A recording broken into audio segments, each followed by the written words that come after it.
YouTube, it's about 35 degrees out here this morning. Southwest wind, if y'all are curious about the weather. I think what I'm going to do this morning is I'm going to concentrate on building this piece right here. And it's going to be rough because it has a curve in it.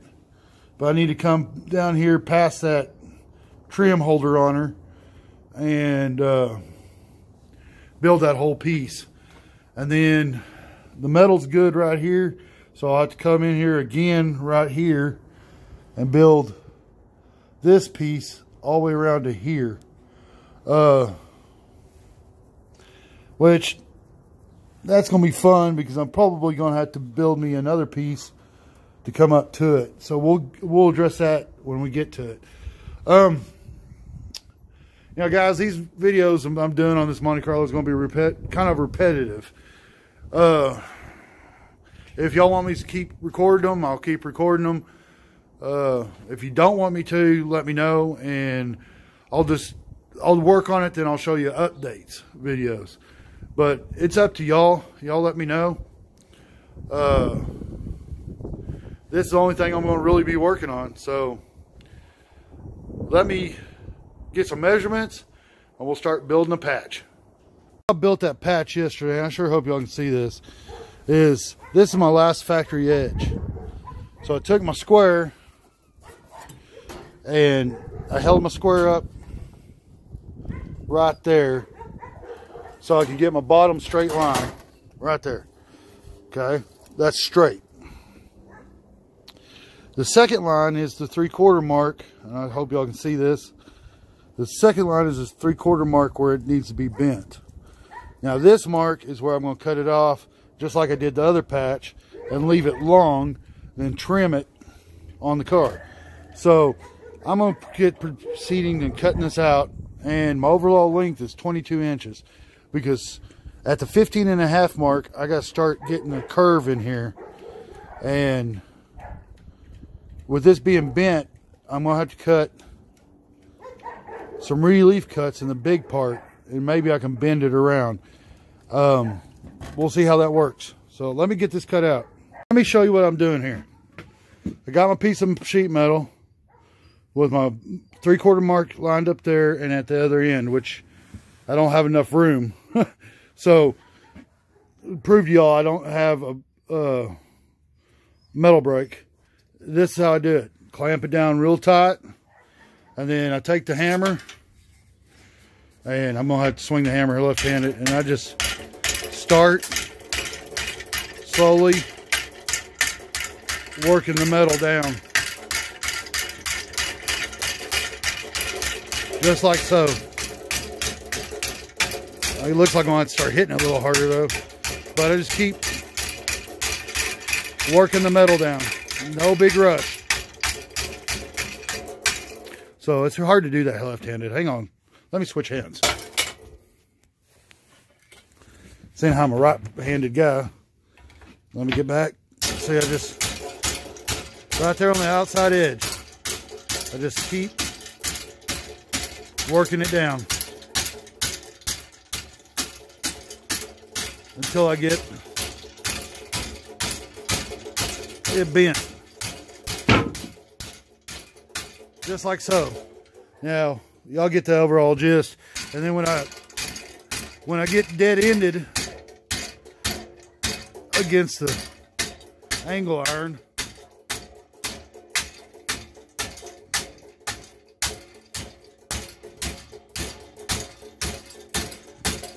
I have my 45. So as you can see, I got my 45. It needs some more hammering work. Then I'm going to have to scoot it down and bend the rest of that. So let me hammer on it some more so I can hit it hard without hurting y'all's ears, and then I will show you the next step. Stick it, after I make my 90, I stick it in the vise, and I just slowly tighten up the vise until I get almost the angle I want. Yeah, that looks pretty good. That's going to have to do some major hammer and dolly work though. But then I stick it back in the vise, and do it again. And I just keep doing that until I get the angle in there how I want it. So that's not as sharp as I want it. Oops. That's not as sharp as I want it right there. So I'm going to have to do some hammer and dolly work. The rest of it turned out pretty sharp, but this one end didn't. I don't know how much that's going to affect me, but we'll see when we get it on the car. We all know this has got a curve. So what I did is I made me, starting at 13 inches, I started making me relief cuts so I could start bending this. That's every ½ inch. Still don't know if that's going to be enough. The back part should bend. And after I get it bent and it's sitting down in the car pretty good, then I'll hammer and dolly out that top edge. It definitely needs to be hammered and dollied out. So let me put some relief cuts in here and we'll see what happens. I've never done this, so let's see what happens. Okay, guys, so I didn't have to bore you to death. What I did was, as you can see, I made several cuts. And I got it to the basic shape of my curve in my back glass. Now, I'm probably going to put some tacks in here to hold the basic shape. And then when I cut it out, I'll hammer this and make sure it fits real good. And then I'll come in and weld all this up and grind all this. So that's a lot of welding. But, pardon me, guys. It's a lot of welding, a lot of grinding. But, it saved me some money on this piece. I think I can buy all the pieces to do that rear glass window for almost 350 bucks. So I'm a cheapskate and I like crafting stuff with my hands. So let's give this a whirl. Let me do some tack welding. I'm going to show you something. I'm going to admit defeat on this piece, but as you can tell,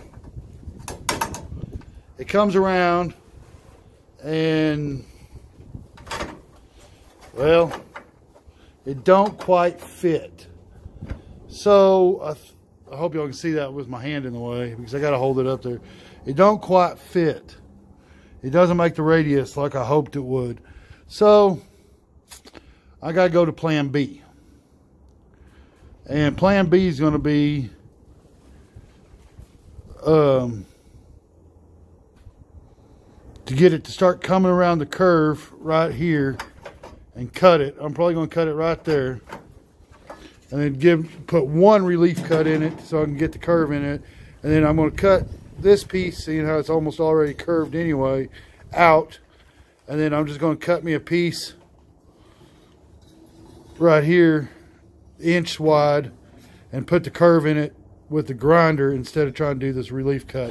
That doesn't look, I don't like that, period, end of quote.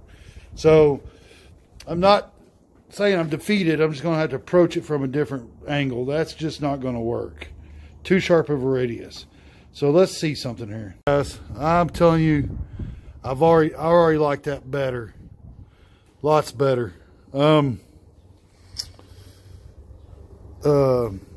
have to, crap. I'll have to grind some off of this end to get it to fit under there. And then as I'm welding that, I'll just pull it out. And I think I like that a lot better already. This piece definitely needs to be bent down some more. So let me go bend that piece down some more and see how it looks. I got it right where it needs to be. And as you can tell, pull that one end out a little bit. It's going to be perfect. And then I can clamp those down like I did on the other side and weld it in. So I think I'm going to call this a video. I didn't get as much accomplished today as I would like to. I knew that piece was going to be trying my patience, but we'll get out here a little bit tomorrow and work on it some more.